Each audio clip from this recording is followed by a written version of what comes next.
আজকে আমি খুব বিশেষ করে ল্যান্ড সেলসম্যান যারা তাদের জন্য একটা খুব ইম্পর্ট্যান্ট টপিক বলবো যে আমরা জমির ক্ষেত্রে পর্চার ব্যাপারগুলো জানি। আমরা যারা সিনিয়র আছি, যারা বেশ 1-2 বছর জব করছি, তারা বিষয়টা জানে। এই ভিডিওটা মূলত নতুনদের জন্য, যারা ল্যান্ড প্রজেক্ট নিয়ে নতুন কাজ করছেন, ল্যান্ড বা অ্যাপার্টমেন্ট নিয়ে, যারা কাগজ সম্বন্ধে বিন্দুমাত্র ধারণা নেই অথবা ধারণা নেওয়া শুরু করছেন, তাদের জন্য ছোট্ট একটা টপিকস নিয়ে আলোচনা করবো, যেটা খুবই ইম্পর্টেন্ট এবং আমাদের সবসময় কাজে লাগে। প্রথমত, আমরা একটা জমি বিক্রি করতে গেলে পর্চার ব্যাপারটা চোখে আসে বা সার্ভে আমাদের বলে, যে ক্লায়েন্টরা জিজ্ঞেস করে যে আপনার জমি কয় পর্চা, আপনি তখন বলেন 2 পর্চা বা 1 পর্চা বা 3 পর্চা। কখনো আমরা কি করি, ঘাবড়ে যাই যে আমরা যেহেতু যারা ল্যান্ড বিক্রি করি, কোনো জমি আমাদের 2 পর্চা হতে পারে, কোনো জমি 1 পর্চা হতে পারে, কোনো জমি 3 পর্চারও হতে পারে। তাহলে কি 2 পর্চা বা 1 পর্চা হলে জমি কি খারাপ, সেই জমিকে আমরা ইউজ করতে পারবো না, সেই জমি কি বিক্রিযোগ্য না? এইটা নিয়ে আমি একটু কথা বলবো। প্রথমত আমি আগে বোঝানোর চেষ্টা করি পর্চাটা কি। বা পর্চাটা হচ্ছে একটা নির্দিষ্ট সময় অন্তর যেমন এটা প্রথমে ধরা হয় আনুমানিক 1920 সাল কিংবা 19 থেকে 30 সালের মধ্যে যে প্রথম সার্ভেটা হয়, এটা ব্রিটিশদের আমলে একটা সার্ভে হয়, এরপর পাকিস্তানি আমলে একটা সার্ভে হয়, বাংলাদেশ হওয়ার পর 1984 সাল থেকে 2001, যেটা আমাদের লেটেস্ট RS সার্ভে বলা হয়, যেটা দিয়ে বাংলাদেশ যতদিন চলতেছিল, এবং 2010-এর পরে নতুন একটা সার্ভে শুরু করা হয়, সেটাকে আমরা BS বলতেছি, যেটা এখনও চলমান। তো এই মূলত 4টা সার্ভে হচ্ছে, মূলত 3টা সার্ভেকে আমরা ইম্পর্টেন্ট সার্ভে বলি। এই যে বিভিন্ন সময় জমিকে শুদ্ধকরণের জন্য বিভিন্ন যে সার্ভে প্রক্রিয়া, যে সার্ভে হয়, যেটাকে কি বলে, এটাকে শুদ্ধিকরণ যে প্রক্রিয়া চালায়, এটাই মূলত সার্ভে। এটা 1920 সালে একবার, 1962 সালে একবার, 82 সাল থেকে 2001 সাল পর্যন্ত ধরা হয়, বা 2007 সাল থেকে কেউ বলে, এরকম একটা সময়সীমা আছে। মূলত এটাই হচ্ছে সার্ভে। এখন কথা হচ্ছে 2 পর্চা হলে কি আমার জমিটা কি ভালো না?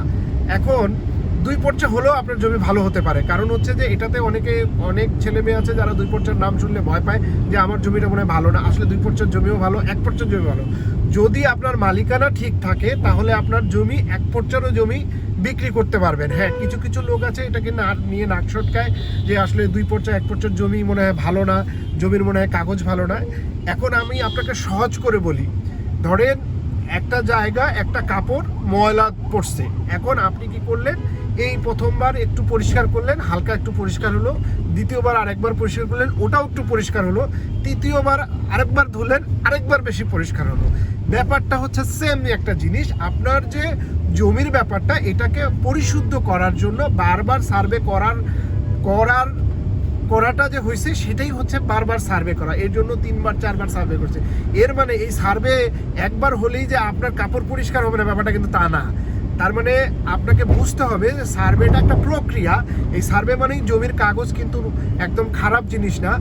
আপনার 2টা সার্ভে থাকলেও, একটা সার্ভে থাকলেও জমির পেপারস ভালো হতে পারে, যদি মালিকানা ঠিক থাকে, খাজনা খারিজ ঠিক থাকে। কারণ বাদ পড়ার অনেকগুলো টাইটেরিয়া আছে, যেমন লব্ধবস্ত নামে একটা কথা আছে, যেটা নিয়ে আমি আরেকবার কথা বলবো, যে অনেক সময় নদীর গর্ভে চলে যায় কোনো সময়ের জন্য, 20 বছর পরে ওটা আবার যোগায়। 20 বছর আগে হয়তো আমার দাদা মালিকানা ছিল, 50 বছর আগে, 50 বছর পরে ওই জায়গাটা আবার নদীর থেকে আসছে, ওইটা আমরা আবার মালিকানা দিচ্ছি। মাঝখানের সময়টা সার্ভে হয়নি, যেহেতু নদী হিসাবে ছিল। তো এরকম কিছু ব্যাপার ঘটে, যার জন্য সার্ভেগুলা কখনো কোনো সময় বাদ যায়। তো এই বাদ যাওয়ার ব্যাপারটা শুধু যে মানে ইচ্ছাকৃত হয়, ব্যাপারটা তা না। এই জন্য জমির সার্ভেটা 2টা 3টা যাই হোক, কাগজ পেপারস ভালো হবে। এখন বলতে পারেন অনেকে তো নিতে চায় না, নিতে না চাওয়ার অনেকগুলো কারণ আছে। তার মধ্যে আমি কিছু কারণ বলি, যেটা হচ্ছে প্রাইভেট ব্যাংকগুলো যে কাজটা করে।